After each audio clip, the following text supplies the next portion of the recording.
हर्षित landmark, सपनों का घर जैसा आप चाहते हैं हम बनाते हैं। 1, 2 एवं 3 BHK ready position flats. Call 9827321321। Delhi में बीजेपी कार्यकारिणी की बैठक इस वक्त जारी है। बीजेपी राष्ट्रीय अध्यक्ष जेपी नड्डा की अध्यक्षता में ये बैठक हो रही है। इसमें पीएम मोदी और केंद्रीय गृह मंत्री अमित शाह भी मौजूद हैं। वहीं मध्य प्रदेश और छत्तीसगढ़ समेत कई प्रदेशों के पार्टी पदाधिकारी बैठक में वर्चुअली जुड़े हैं। मध्य प्रदेश के दिग्गज नेता भी वर्चुअली जुड़े हुए हैं। बैठक में आगामी 5 राज्यों के चुनावों को लेकर मंथन चल रहा है। वहीं छत्तीसगढ़ बीजेपी के कार्यों पर भी चर्चा हो रही है। तो बीजेपी की राष्ट्रीय कार्यकारिणी की बैठक इस वक्त जारी है। सुबह 10 बजे से लेकर 3 बजे तक ये बैठक होनी थी और इस वक्त बैठक जारी है, जिसमें मध्य प्रदेश और छत्तीसगढ़ के भी सभी बड़े नेता इसमें जुड़े हैं। कुछ नेता वर्चुअली जुड़े हैं और कुछ फिजिकली वहां पर मौजूद हैं, बैठक में शामिल हो रहे हैं, दिल्ली में बैठे हैं। तो कुल मिलाकर मध्य प्रदेश और छत्तीसगढ़ में क्या राजनीतिक परिस्थितियां हैं और 5 राज्यों में जो चुनाव होने हैं उस पर इस बैठक में मंथन जारी है। अलग अलग राज्यों में किस तरीके से बीजेपी की सरकार काम कर रही है, इस पर चर्चा हो रही है। आज कार्य समिति थोड़ी देर पहले माननीय प्रधानमंत्री नरेंद्र मोदी जी के हाथ में राष्ट्रीय अध्यक्ष जी की अगुवाई में उद्घाटित हुई है। लगभग टेक्नोलॉजी के प्लेटफॉर्म पे इस बार एक पार्टी ने एक अनोखा पहल की है। सामयिक जो राष्ट्रीय परिस्थितियां हैं उन पर चर्चा होती है, पार्टी के संगठन के कामों पर चर्चा होती है और आगामी लक्ष्य निर्धारित करते हैं।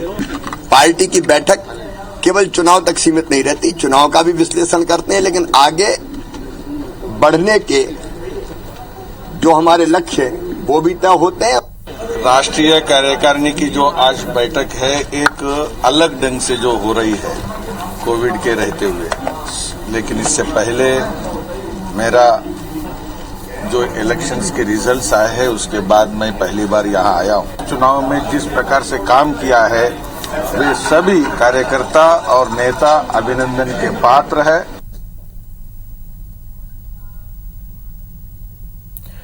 तो बीजेपी राष्ट्रीय कार्यकारिणी की बैठक जारी है। राज्यसभा सांसद सरोज पांडे का बयान इस पर आया है। छत्तीसगढ़ के लिहाज से बेहद अहम है ये बैठक।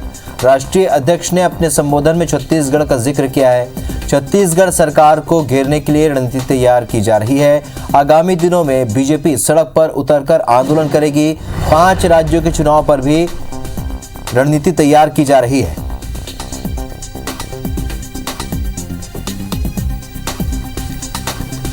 तो सरोज पांडे का बयान, छत्तीसगढ़ के लिहाज से बैठक काफी अहम है।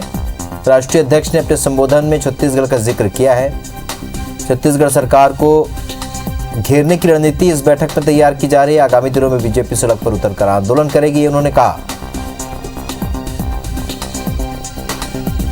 छत्तीसगढ़ की दृष्टि से चूंकि अभी राजनीतिक प्रस्ताव भी हुआ है, राष्ट्रीय अध्यक्ष ने छत्तीसगढ़ के विषय को लेकर अपने उद्बोधन में उल्लेखित भी किया है, यहाँ की परिस्थिति में उद्बोधित किया है। मुझे लगता है कि आने वाले समय में छत्तीसगढ़ राज्य जिस प्रकार से यहाँ की राज्य सरकारें काम कर रही हैं, उन विषयों को लेकर हमारे कार्यकर्ता सड़क की लड़ाई लड़ने के लिए नीचे उतरेंगे। तो आपको बता दें कि बीजेपी की राष्ट्रीय कार्यकारिणी की बैठक हो रही है। छत्तीसगढ़ और मध्य प्रदेश के लिहाज से काफी अहम है ये बैठक। खासतौर पर छत्तीसगढ़ में सरकार को घेरना कैसे है, कांग्रेस की सरकार को, उस पर रणनीति जरूर तैयार की जा रही है।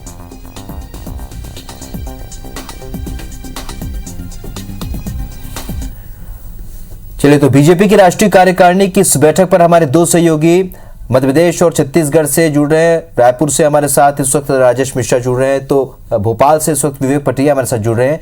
सबसे पहले राजेश, आपका रुख करेंगे क्योंकि छत्तीसगढ़ के लिहाज से बैठक इसलिए अहम है क्योंकि मध्य प्रदेश और छत्तीसगढ़ में दोनों जगह पर परिस्थितियां उलट है। एक जगह बीजेपी की सरकार है और एक जगह कांग्रेस की सरकार है। छत्तीसगढ़ में अगर कांग्रेस की सरकार है तो किस तरीके से आगे सरकार को घेरने की रणनीति बनेगी और क्या कुछ चर्चा हो रही है राष्ट्रीय कार्यकारिणी की बैठक में?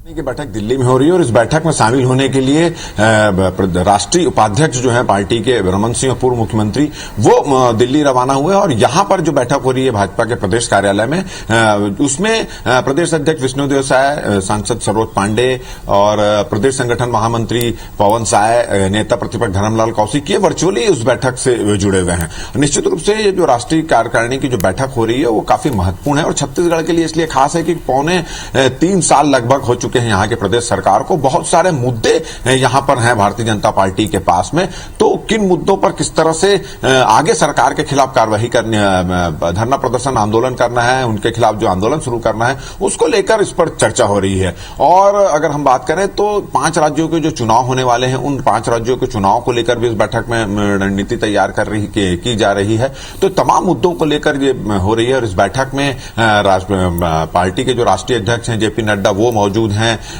गृह मंत्री जो हैं अमित शाह वो मौजूद हैं, प्रधानमंत्री नरेंद्र मोदी मौजूद हैं। कुछ देर बाद ही नरेंद्र मोदी का उद्बोधन भी यहां पर होने वाला है, तो काफी महत्वपूर्ण ये बैठक मानी जा रही है। और यही वजह है कि सुबह 10 बजे से बैठक शुरू हुई, 3 बजे तक ये बैठक यहां पर चलेगी और तमाम जो प्रदेश के जो अध्यक्ष हैं, सांसद हैं और जो कार्यकारिणी के जो सदस्य हैं, वो तमाम लोग इस बैठक से वर्चुअली जुड़े हैं। और मुख्यमंत्री पूर्व मुख्यमंत्री जो हैं रमन सिंह, वो दिल्ली में इस बैठक में शामिल हुए हैं, तो काफी महत्वपूर्ण इस बैठक को माना जा रहा है। आगामी 3 महीनों के जो पार्टी के जो कार्यक्रम होंगे सभी राज्यों में, वो किस तरह के होंगे, किस तरह से जहां पर भारतीय जनता पार्टी की सरकार है वहां पर किस तरह से काम करना है, और जहां पर भारतीय जनता पार्टी की सरकार नहीं है, किसी दूसरे पार्टी की सरकार है, तो वहां पर किस तरह से भारतीय जनता पार्टी आगे 3 महीनों में काम करेगी, उसको लेकर पूरी रणनीति इस बैठक में तैयार हो रही है। और इस बैठक के राष्ट्रीय कार्य समिति की जो कार्यकारिणी की जो बैठक होगी, उसके बाद प्रदेश स्तर पर भी इस तरह की राज्य कार्य समिति की जो कार्यकारिणी की बैठक होगी, उसमें जो राष्ट्रीय कार्य समिति की बैठक में जो निर्णय लिए जाएंगे,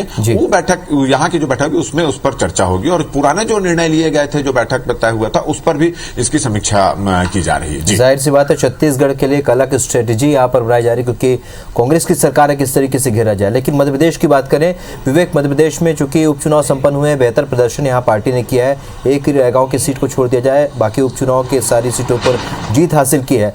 फिलहाल क्या कुछ रणनीति बन सकती है और किस तरीके से इस पूरी जीत की समीक्षा हो सकती है?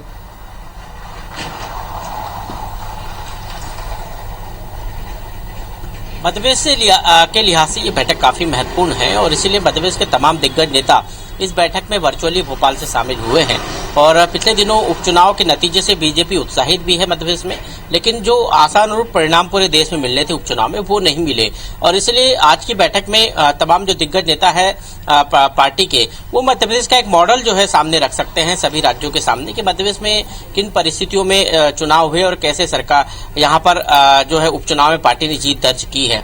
इसके साथ आगामी समय में पेट्रोल डीजल को लेकर एक वार पलटवार का दौर जो है बीजेपी और कांग्रेस के बीच जो देखने को मिला था, उसमें अब बीजेपी क्रेडिट लेने की सियासत करने वाली है, जिसमें बीजेपी ये जनता को बताएगी कि भाजपा शासित राज्यों ने, केंद्र सरकार ने पेट्रोल और डीजल पर जो है वेट कम किया और जनता को महंगाई से राहत दी, लेकिन कांग्रेस शासित राज्यों में ये राहत नहीं मिली है और सिर्फ कांग्रेस जो है महंगाई के नाम पर जनता के सामने घड़ियाली आंसू बहाती है। ये तमाम मुद्दे जो है आज की इस बैठक में निकलकर सामने आएंगे। हो सकता है आने वाले समय में इन मुद्दों पर जमकर जो है कांग्रेस को घेरने की रणनीति बने। इसके साथ ही मध्य प्रदेश में एक लक्ष्य भी तय हो चुका है कि हर बूथ पर 51% वोट प्रतिशत बढ़ना चाहिए पार्टी का। इसलिए बूथ पर रणनीति बनाई जा रही है कि कैसे 51% वोट प्रतिशत बढ़े और इसलिए बीजेपी आज की इस बैठक में मंथन कर रही है। संगठन के लिहाज से, मजबूती के लिहाज से कई कार्यक्रम आगामी 6 महीने के लिए इस कार्यकारिणी की बैठक में निकलकर सामने आएंगे, जो मध्य प्रदेश संगठन उन पर काम करेगा और सत्ता की तरफ से जिस तरह कार्यक्रम होंगे।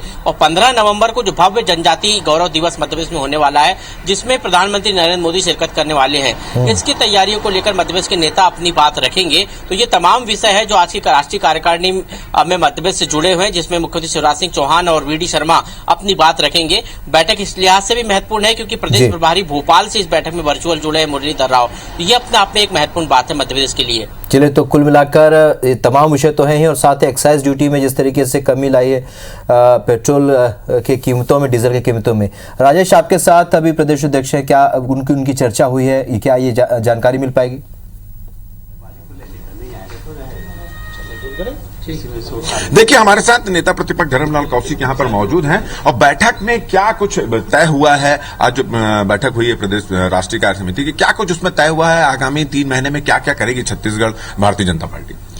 देखिए, राष्ट्रीय कार्य समिति की बैठक है, प्रदेश की बैठक नहीं है, और जो भी एजेंडा है वो राष्ट्रीय स्तर के हैं। माननीय प्रधानमंत्री जी का अभी मार्गदर्शन हम सबको मिलेगा और जो कार्यक्रम के रूपरेखा आगामी समय में क्या करना है वो कार्यक्रम के बारे में बातचीत की जाएगी। राष्ट्रीय अध्यक्ष जी के द्वारा कुछ बिंदुओं पर यह सुनिश्चित किया गया है कि जिसको लेकर के बूथ की संरचना को लेकर के कि उन्होंने एक टाइम घोषित किया है, और उसी प्रकार से वैक्सीनेशन को लेकर के कि डबल डोज कब तक के हो जाएंगे, इसी प्रकार से कुछ कुछ और बातें आई है।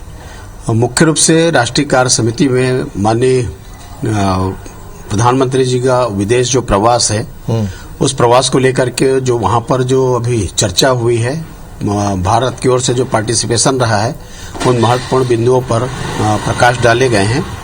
कुछ वहां पर जो बुक से उसका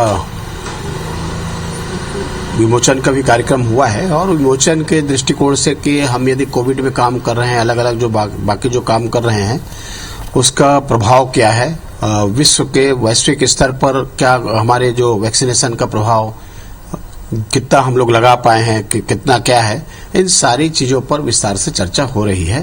महत्वपूर्ण बैठक है, काफी दिनों के बाद में हुई है। छत्तीसगढ़ के मुद्दों को लेकर भी जब अध्यक्ष का उद्बोधन हुआ होगा शायद अपने प्रदेश अध्यक्ष, तो उसमें छत्तीसगढ़ की स्थिति के बारे में, छत्तीसगढ़ के विषय को लेकर के आगामी समय में आने वाले 2023 के चुनाव, उस चुनाव को कैसे हम जीतेंगे उसके लिए उनके द्वारा बातें रखी गई है। बाकी प्रदेशों की बात आई, उसमें छत्तीसगढ़ भी महत्वपूर्ण है और छत्तीसगढ़ को लेकर के उन्होंने फोकस किया है। मैं समझता हूं कि निश्चित रूप से जिस प्रकार से लोगों की चिंता है भारतीय जनता पार्टी के, तो केंद्र की तरफ से पूरे सहयोग और उनकी भागीदारी भी सुनिश्चित होगी। तो आप सुन रहे थे कि काफी महत्वपूर्ण मुद्दों पर चर्चा हुई, वैक्सीनेशन को लेकर चर्चा हुई, बूथ की संरचना को लेकर चर्चा हुई, और किस तरह से छत्तीसगढ़ में पुनः सत्ता को हासिल करना है उसको लेकर चर्चा हुई। चलिए, तो ये बैठक अब भी जारी है, लेकिन इस बैठक क्या कुछ इसका लब्बो लुआब होता है ये भी देखना होगा, क्या कुछ इसमें सामने आता है ये भी देखना होगा। आप दोनों का मेरे साथ जुड़ने के लिए बहुत बहुत शुक्रिया।